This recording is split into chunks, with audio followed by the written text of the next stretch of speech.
Alright, that took a while. I got it out, so we got roughly a 4.5 inch hole here. That way we can get out the drain, glue everything up. So now we're ready to start hanging board.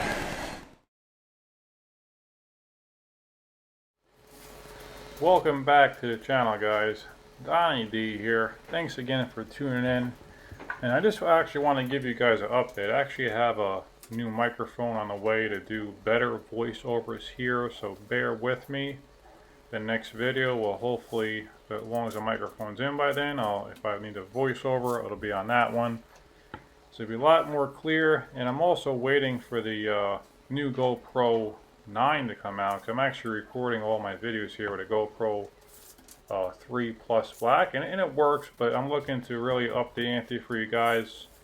You know, start recording in 4K. I usually record in 1080p. I'm gonna start recording everything in 4K, get the audio better for you guys, and just overall just give you guys a better experience of you know, watching my videos here. But either way, I really appreciate everyone tuning in, you know, help supporting me on this channel.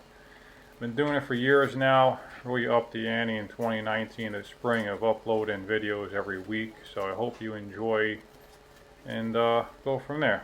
Otherwise, if you haven't already and you like watching what I do, which is tile installs, bathroom remodeling videos, you know, time lapses, how-tos, and you know, sharing this information with you. If you enjoy that, please hit that subscribe button. That really helps me grow the channel and bring you more content like you're seeing here now.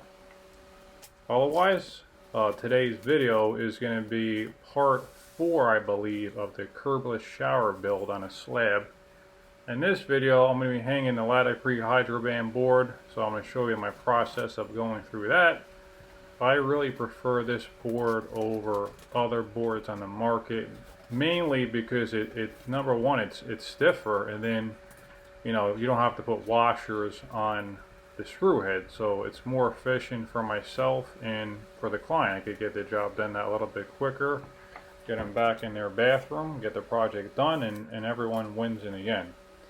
What I also like about it is you can waterproof it three different ways with what they're telling you. So I like to use a sealant method. I put it together like you would like a weedy shower, and then once everything cures, when I have time to do it, I'll actually paint a coat of Hydroban on there, and then on the bottom sections I'll do 2 coats. That just shores another layer of waterproofing, doesn't hurt, and that's it. So I hope you guys enjoy the video. This will be part 4, hanging the board here. And one thing I also like to mention is when you're hanging any type of these foam boards, most of them on the market call for washers on the ceiling and 16 on center for the fasteners. On the walls, you can go as far as 12 inches. You can go less if you want, but 12 inches is the maximum you want to go for each fastener. And that's about it. The next part of the video will be part 5, so stay tuned for that. That will be actually doing the mud work on this curbless shower. It's going to be a really nice line drain, so stay tuned for that. Otherwise, thanks again for tuning in, and I'll see you on the next video.